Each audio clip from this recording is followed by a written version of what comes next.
खुदावंद यीशु मसीह के बरकत और जलाली नाम में आप सबकी खिदमत में सलाम पेश करते हैं। मेरा नाम तारिक प्रवेश है और मैं कराची पाकिस्तान का सीनियर पादरी साहब हूँ। पैगाम को जब हम तैयार करते हैं तो हमें रूहानी तौर पे तैयार होना पड़ता है और बहुत सारा इसके बारे में पढ़ना पड़ता है, इसको तैयार करना पड़ता है ताकि आपको बेहतरीन खुराक तैयार करके दी जाए। तो मेहरबानी करके जब आप इस पैगाम को सुनते हैं तो आप इसको पसंद करें, क्योंकि ये बेहतरीन तरीके से तैयार किया गया है, और दूसरों के साथ शेयर करें, क्योंकि निजात के पैगाम को अपने तक महदूद ना रखें। और मेहरबानी करके आप सब्सक्राइब ज़रूर करें ताकि जब हम नया पैगाम आपके लिए पेश करते हैं तो सबसे पहले आपको मिले। बहुत शुक्रिया आपकी मोहब्बत का, आपके प्यार का और आपकी दुआओं का बहुत बहुत शुक्रिया। आपके पसंद करने का भी बहुत शुक्रिया। आज के पैगाम का अनवान है रूहानी बेदारी। खुदा रूहानी बेदारी को बर्पा कर, लॉर्ड सेंड रिवाइवल। और ये रोमियो का खत, उसका 13 बाब, उसकी 11 आयत से लेकर 14 आयत तक लिया गया है। मैं आपके लिए खुदावंद का कलाम पढ़ूंगा और उसके बाद हम खुदावंद के कलाम की वजाहत सुनेंगे। खुदावंद के कलाम में यूँ लिखा हुआ है, और वक़्त को पहचान कर ऐसा ही करो, इसलिए कि अब वो घड़ी आ पहुंची कि तुम नींद से जागो। क्योंकि जिस वक़्त हम ईमान लाए थे उस वक़्त की निस्बत अब हमारी निजात नज़दीक है। रात बहुत गुजर गई और दिन निकलने वाला है। बस हम तारीकी के कामों को तर्क करके रोशनी के हथियार बांध लें। जैसा दिन को दस्तूर है शास्त्री से चले, ना कि नाचरंग और नशाबाजी से, ना ज़नाकारी और शहवत परस्ती से, और ना झगड़े और हसद से, बल्कि खुदावंद यीशु मसीह को पहन लो और जिस्म की ख्वाहिशों के लिए तदबीरें ना करो। पाकलाम का पढ़ा और सुना जाना हम सब के लिए बाइस से बरकत हो। खुदा का शुक्र हो। आए खुदावंद के कलाम की वजाहत को सुनते हैं। सबसे पहले हम देखते हैं कि पौलुस रसूल जब ये खत रूहानी तौर पर लिखता है, रोमियो की कलीसिया को लिखता है, तो ये रोमियो की कलीसिया से उसका प्यार और मोहब्बत है, और वो चाहता है कि ये कलीसिया, रोमियो की कलीसिया जो है, ये रूहानी तौर पर बेदार हो, क्योंकि वहाँ पर जो है बहुत ऐशो इशरत है, लोग नाच रंग और इसी तरह के दुनियावी कामों में उलझे हुए हैं और खुदा से बहुत दूर हैं, बुत परस्ती करते हैं, और हत्ता कि वो अपने बादशाह को जो है वो खुदा मानते हैं। अगरचे वो जिस्मानी तौर पर जिंदा हैं लेकिन रूहानी तौर पर मुर्दा है। अगरचे वो दिखाई देते हैं कि वो चलते फिरते हैं लेकिन रूहानी तौर पर सोए हुए हैं। तो इसलिए मुक़द्दस पौलुस रसूल जो है उनको ये ख़त लिखते हैं और बताते हैं कि आपको रूहानी तौर पर जागने की ज़रूरत है। आइए ज़रा देखें, सबसे पहले अगर हम पैगाम को सुनते हैं लेकिन हमें रूहानी बेदारी के माने नहीं आते या हमें उसका पता नहीं है तो कोई फ़ायदा नहीं है। तो सबसे पहले हम देखते हैं कि रूहानी बेदारी क्या है।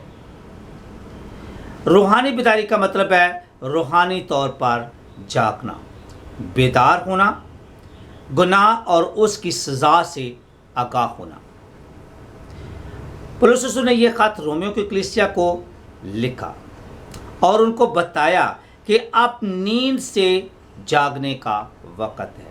अगर आप वास की किताब उसके 3 बाब को पढ़ें तो वहाँ पे बड़ी एक अच्छे तरीके से लिस्ट दी गई है कि हर चीज़ का ज़मीन पर एक वक़्त है। पैदा होने का एक वक्त है, मरने का एक वक़्त है, बोने का एक वक़्त है, काटने का एक वक़्त है, और इसी तरीके से मुख्तलिफ औकात जो है वो बताए गए हैं। तो मेरे अज़ीज़ों, यहाँ पर मुक़द्दस पौलुस रसूल रोमियो की कलीसिया से कहते हैं कि आप नींद से जागने का वक़्त है, अब गफलत से निकलने और तारीकी से खुदा के नूर में चलने का वक़्त है, और आप अपने जज्बात की राह में बहने की जगह आप लोगों को खुदा के साथ चलने की ज़रूरत है। मिसाल के तौर पे मैं आपको 2 मिसालें देता हूँ। इफिसस की कलीसिया को देखिए, मुकाशवा 2 बाब में इफिसस की कलीसिया का जिक्र है। जब उसने यीशु मसीह को कबूल किया तो उसका खुदावंद के लिए बहुत ताज़ा प्यार था, बड़े जोश व खरोश में थे, बड़े अच्छे तरीके से खुदा की इबादत करते थे, खुदा के साथ चलते थे, खुदा के कलाम पर अमल करते थे। लेकिन जो ही वक्त गुजरता गया, उनकी खुदा से मोहब्बत जो है वो ठंडी पड़ती गई। यानी वो काम जो बड़े जोश और जज्बाते करते थे, उसमें सुस्ती और काहली आती गई, और खुदा ने उनके खिलाफ शिकायत की कि ख्याल करके तू कहाँ से गिरा है, बस तौबा कर और पहले की तरह काम कर। अगर तू ऐसा नहीं करेगा तो मैं तेरे चिरागदान को वहाँ से हटा दूंगा। और दूसरा है कि लौदीकिया की कलीसिया बहुत अमीर है, सब कुछ उनके पास है, लेकिन वो नीम गर्म है, ना वो गर्म है ना सर्द है। इसका मतलब क्या है? क्योंकि वो ऐसी कलीसिया है जो दुनिया को भी खुश करना चाहती है और खुदा को भी खुश करना चाहती है, बाल को भी खुश करना चाहती है और खुदा की प्रशंसा भी करना चाहती है। तो खुदावंद जो है वो हाफ हार्टेड लोगों को पसंद नहीं करता, इसलिए उनको मशवरा देता है कि मुझसे आग में तपाया हुआ सोना खरीद ले ताकि तुम मालदार बन जाए। ईमानदार जब खुदावंद यीशु मसीह को पा लेता है, उसके कलाम को जो अपना लेता है, अब जिस ज़िंदगी को हासिल कर लेता है, तो वो दुनिया का अमीर तरीन शख्स बन जाता है। मेरे अज़ीज़ों, इसी तरह अगर हम रूहानी तौर पर बेदार हैं, हमने खुदावंद से आंखों में लगाने के लिए सुरमा ले लिया है, तो जब सुरमे को डालते हैं तो दिखाई देता है, अच्छे तरीके से दिखाई देता है। तो इसलिए खुदावंद उनको मशवरा देता है। पौलुस रसूल जो है ये मुनासिब समझा है कि रोमियो की कलीसिया को ये खत लिखे। मैं तो आपसे 2 सवाल पूछना चाहता हूँ, बहुत ज़रूरी हैं, और हर एक इंसान को अपने आप से ये सवाल पूछना चाहिए। पहले नंबर पे सवाल ये है, क्या आज आप महसूस करते हैं कि आपको रूहानी बेदारी की ज़रूरत है? मेरे अज़ीज़ों, जब तक आप के अंदर से रूहानी बेदारी बर्पा नहीं होगी, जब आपके अंदर ज़काई की तरह खुदा को पाने की चाहत नहीं होगी, जब आप गुनाह की बेड़ियों से, जंजीरों से निकलना नहीं चाहते, तो कोई आपको वहाँ से आज़ाद नहीं कर सकता। लेकिन जब आपके अंदर ये बेदारी पैदा हो गई है कि आपने गुनाह आलूदा ज़िंदगी से निकल कर खुदा की मर्जी के मुताबिक ज़िंदगी बसर करनी है, एक पाक तरीन और पवित्र खुदा के साथ चलना है और उसके मर्जी के मुताबिक अपनी ज़िंदगी को बसर करना है, और आपके अंदर रूहानी बेदारी बर्पा होने की ज़रूरत है। जब तक आपका ख़ानदान, आपकी कौम, आपकी कलीसिया, आपका मुल्क या ये दुनिया अपने अंदर ये ख्वाहिश पैदा नहीं करती कि उनके अंदर रूहानी बेदारी होना चाहिए। खुदावंद कहता है कि सोने वाले चाक और मुर्दों में से जी, और तो तुझ पर मसीह का नूर चमकेगा। और अगर आपके अंदर ये चाहत है, अगर आप रूहानी तौर पर बेदार होना चाहते हैं, तो कोई आपको रूहानी बेदारी से रोक नहीं सकता। इसके साथ दूसरा सवाल यह है कि क्या आप ईमान रखते हैं कि खुदा जो सूखी हड्डियों को जिंदा कर सकता है, वो आपकी कलीसिया, आपके ख़ानदान और आपकी ज़िंदगी में रूहानी बेदारी बर्पा कर सकता है? क्या आप ये ईमान रखती हैं? अगर आप जो हिजकिय्याह की किताब को पढ़ें, उसके 37 बाब को, तो खुदावंद जो है वहाँ पर रूहानी सूखी हड्डियों की वादी में उसको लेकर जाता है और पूछता है क्या ये हड्डियाँ जिंदा हो सकती हैं? तो बोलता है तू ही जानता है, और खुदावंद सूखी हड्डियों में बेदारी पैदा करता है। मतलब वहाँ पे कहने का ये है कि यहाँ पे मायूस कौन सिचुएशन है, यहाँ पे जो है वो बिल्कुल तारीकी छाई हुई है, लोग बहुत डेस्परेट हैं, लोग जो है बहुत डिस्पेयर हैं और इस तरीके से मायूस हो चुके हैं, वहाँ पे खुदावंद जो है वो रूहानी बेदारी पैदा कर सकता है। हो सकता है आपके अंदर, आपके ख़ानदान के अंदर, आपकी कलीसिया में, आपके बरादरी में, आपके मुल्क में या आपके शहर में आप चाहते हैं कि क्या यहाँ पे कोई बेदारी आ सकती है। हाँ जी, खुदावंद बेदारी ला सकता है। वो नामुमकिनात का खुदा है और वो मोजज़ात का खुदा है। वो हालात को, ज़िंदगियों को बदल देता है। तो आए ज़रा थोड़ा तो डिटेल के साथ देखते हैं कि रूहानी तौर पर बेदार होने का मतलब क्या है। इसके 3 जो हैं मैं आपको हिस्से बताऊंगा। इसके 3 मेजर पॉइंट जो है कि रूहानी बेदारी का मतलब क्या है। पहला है कि लापरवाही और इख्तिलाफात से बेदारी का वक़्त। अब हमें अपनी अपनी दुश्मनियों को, अपनी अपनी नफ़रतों को, अपनी अपनी खसद को, घमंड को लेकर नहीं चलना, बल्कि खुदावंद ये बयान करता है कि अब लापरवाही, बहुत सारे ऐसे लोग हैं जो बहुत एक्सक्यूज़ेस देते हैं कि मैं ये नहीं कर सकता, मैं पढ़ा लिखा नहीं हूँ, मेरे पास वक़्त नहीं है, मैं बहुत बिजी हूँ। लेकिन अब जो है वो बेदार होने का वक़्त है। मैं आपको एक खादिम की बात बताता हूँ, आजकल बहुत वो मशहूर खादिम है। तो एक दफ़ा खुदा ने उसको बोला कि जा, मैं तुझे ये हुक्म देता हूँ और ये कमीशन देता हूँ, कमीशन इसके लिए करता हूँ, तेरा ये मिशन है कि तू दूसरे मुल्क में जाकर खुदा का कलाम सुना। तो बोलता है कि मैं नहीं चाहूँगा। खुदा ने 3 दफ़ा बोला, मैं इसको शार्ट करना मांगता हूँ, और चौथी दफ़ा खुदा ने बोला अगर तू नहीं चाहेगा तो मैं किसी और को चुन लूँगा। खुदावंद आपको बुलाता है तो आप उसके लिए तैयार रहें, बेदार हों। आप लापरवाही को एक तरफ रखें और ज़िम्मेदार शख्स का रूप जो है वो धारें। और अपने इख्तिलाफात में बहुत सारे, आज भी अगर आप थोड़ा सा देखें तो बहुत सारी कलीसियाओं में भी ऐसे इख्तिलाफात हैं कि मैं इसको पसंद करता हूँ, मैं इसको पसंद नहीं करता, मुझे इसकी ये चीज़ पसंद नहीं है। लेकिन हमको ये जानने की ज़रूरत है कि हम एक, यीशु मसीह हमारा एक है, हमारे खुदा ने कलाम हमें एक दिया है, हमारा खुदा जो है वो एक है, तो हमें उसके कलाम के मुताबिक ज़िंदगी बसर करनी है। हम खुदा के खादम हैं और हमें मिलकर यूनिटी के साथ प्यार और मोहब्बत से खुदा के काम को करना है। अपने इख्तिलाफात को एक तरफ रख दें और आप खुदावंद के लिए बड़े प्यार और मोहब्बत और इत्तेहाद के साथ खुदावंद का काम करें। दूसरा है कि गफलत से आज़ादी, रूहानी तहफ़्फ़ुज़ और तमाम पुराने गुनाह से भरे रास्तों से रहाई। अब यहाँ पे है कि हमें गफलत से आज़ादी मिलनी चाहिए, अपने गुनाह से छुटकारा हासिल करना चाहिए। खुदावंद आपको दावत देता है कि आओ हम मिलकर चाहे खुदावंद के सामने आए, तौबा करें, मेटानोया करें, क्योंकि खुदावंद किसी की हलाक नहीं चाहता। वो मोहब्बत का खुदा है। वह कहता है कि वो किसी की हलाक नहीं चाहता, बल्कि चाहता है कि सबकी तौबा तक नौबत पहुंचे। वो आपको बुलाता है, थके मांदे और बोझ से दबे लोगों, मेरे पास आओ, मैं तुमको आराम दूंगा। वो आपसे प्यार करता है। कहता है कि एक माँ तो अपने शेरखार बच्चे को बोल सकती है, लेकिन मैं तुम्हें नहीं बोल सकता, क्योंकि मैंने तुम्हारा नाम अपनी हथेलियों पर खुद रखा है। और वो आपके बारे में अच्छा मंसूबा रखता है ताकि आपको बरकत दे, आपकी ज़िंदगी में रूहानी बेदारी आए और आप उसके साथ ईमान के सफ़र में रमा दमा रहें। तीसरा है, उन तमाम बेमानी और बेमकसद चीज़ों से जाकर खुदा, उसकी बादशाही और अब्दी चीज़ों की तलाश में रहें। खुदावंद के कलाम ने हमें वाज़ेह तौर पर बताया, मत्ती की इंजील 6 बाब उसकी 33 आयत को अगर आप पढ़े तो वहाँ पे लिखा हुआ है कि seek first the kingdom of God and his righteousness and all these things will be added.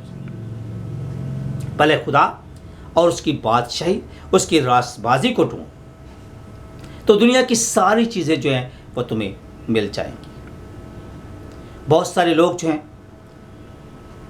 इस बात को पहले भी जानते होंगे या सुन चुके होंगे कि एक दफ़ा का जिक्र है कि एक बादशाह था, उसने अपने महल में लोगों को बुलाया और कहा कि आप आएँ यहाँ पे हर एक चीज़, लोगों के लिए हर एक चीज़ मौजूद है। तो जिसको जो भी चाहिए वो ले सकता है।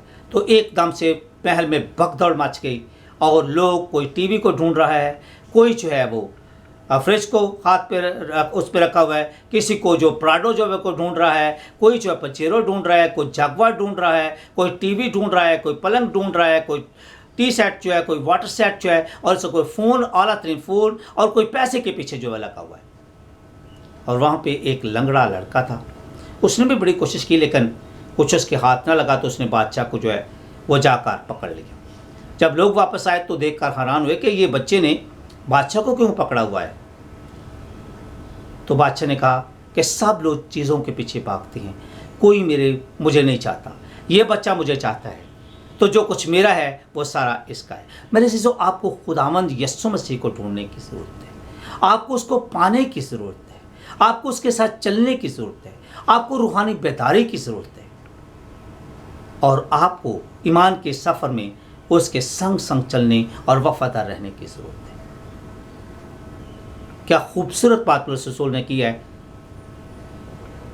बोलते हैं कि अपनी खिदमत के आखिर में वो कहते हैं कि मैंने अच्छी कुश्ती को लड़ा है, मैंने ईमान की जंग को लड़ा है, और अब बाप मुझे वो इताअत देगा, ना सिर्फ मुझे बल्कि उन सबको जो उस पर ईमान रखते हैं। एक दफ़ा का जिक्र है कि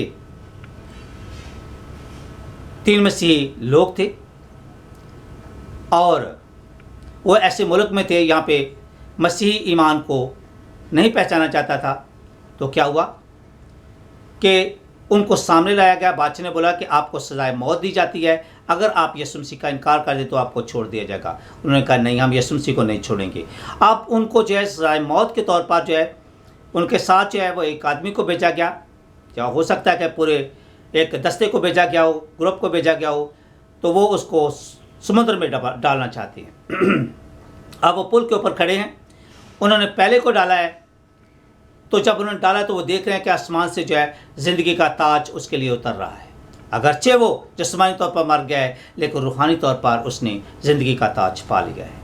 अब दूसरे को फेंका है तो वो भी उसी तरह ताज उतरा है और वो भी समुद्र में गिरा है। और तीसरे को जब वो डालने लगे हैं तो जो उसके साथ उसको डाल रहा था उसने बोला नहीं, अब तू नहीं जाएगा, मैं यीशु मसीह को अपना निजात देता कबूल करता हूँ, मैं छलांग लगाता हूँ, मुझे अपनी ज़िंदगी इस तरह जो है वो बसर करनी है। तो उसने छलांग लगाई और वो ज़िंदगी का ताज पा गया। आपका क्या फैसला है? आपका क्या फैसला है? क्या आप चाहते हैं कि आप भी जो है वो रूहानी तौर पर खुदा के साथ ईमान के सफ़र में रमादवा रहें और आप उसके साथ चलते रहें? आइए ज़रा थोड़ा सा और देखते हैं कि हवाले की वजाहत को। अगर आप आज के इस हवाले पर गौर करें तो आपको पता चलेगा कि इस हवाले में क्या पाया जाता है। अगर आप 13 बाब उसके 11 और 12 को देखें तो वहाँ पे लिखा है कि रूहानी तौर पर बेदार हो, वक़्त को पहचान ले। क्यों वक़्त को पहचान ले? It is important. अभी बेदारी का, नींद से जागने का वक़्त क्यों है? सबसे पहली बात यह है कि सब चीज़ों का खात्मा जल्द होने वाला है। इसका मतलब यह है कि वक़्त थोड़ा है। क्योंकि अगर आप मत्ती के इंजील को पढ़ें तो वहाँ पे लिखा हुआ है कि दरख्त की जड़ पे कुल्हाड़ा रखा हुआ है, जो दरख्त अच्छा फल नहीं लाता वो काटा और आग में डाला जाएगा। खुदावंद ने हमें चुना है, बुलाया है, मुकर्रर किया ताकि हम फल लाएं और हमारा फल कायम रहे। ज़रा अपनी ज़िंदगी पे गौर करें। तमाम के लिए आप मसीही हैं, ज़रा अपनी ज़िंदगी पर गौर करें कि आपकी वसीला से कितने लोग जो हैं वो निजात पा गए। खुदावंद ने बोला है कि आप दुनिया का नूर हैं, तो क्या आप तारीकी में चमकते हैं या आप खुद ही गोल हो गए? अगर तो आप तारीकी में चमकते हैं, आपका काम यह है कि आप तारीकी को ख़त्म करें, गुनाह को ख़त्म करें और आप दूसरों के लिए एक मिसाल पैदा करें। और अगर आपकी ज़िंदगी, आपके वसीले से कितने लोग जो हैं वो बचे हैं, कितने लोगों ने निजात पाई है, आपका फल कहाँ पर है? और दूसरा है कि वक़्त तेज़ी से दौड़ रहा है। मेरे से जो वक़्त किसी का इंतज़ार नहीं करता। अगर आप वक़्त के साथ साथ ना चले तो आप पीछे रह जाएंगे, और जो कौमें वक़्त के साथ नहीं चलती, उसकी ज़रूरत को नहीं पहचानती, वो बिल्कुल पीछे रह जाती है। और तीसरा, ये खुदा और उसके कलाम पर अमल करने का वक़्त है। ये गफलत का, लापरवाही का और गैर ज़िम्मेदाराना चीज़ों में वक़्त गुजारने का वक़्त नहीं है। ये खुदा के कलाम को मानने, सुनने और उस पर अमल करने का वक़्त है। और चौथा है कि ये नजात का दिन है। 2 कुरिन्थियों 6 बाब उसकी पहले 2 आयत में लिखा हुआ है कि आज ही कबूलियत का वक़्त है और आज ही नजात का दिन है। हो सकता है कि बहुत सारे लोगों को जो है वो ज़्यादा वक़्त ना मिले, लेकिन जो वक़्त मिल गया है उसको काफ़ी जाने, गनीमत जाने और खुदावंद यीशु मसीह को अपना निजात दहिंदा कबूल करें। दोस्तों है कि बोलते हैं कि हमारी निजात जो है वो पहले की निस्बत नज़दीक है।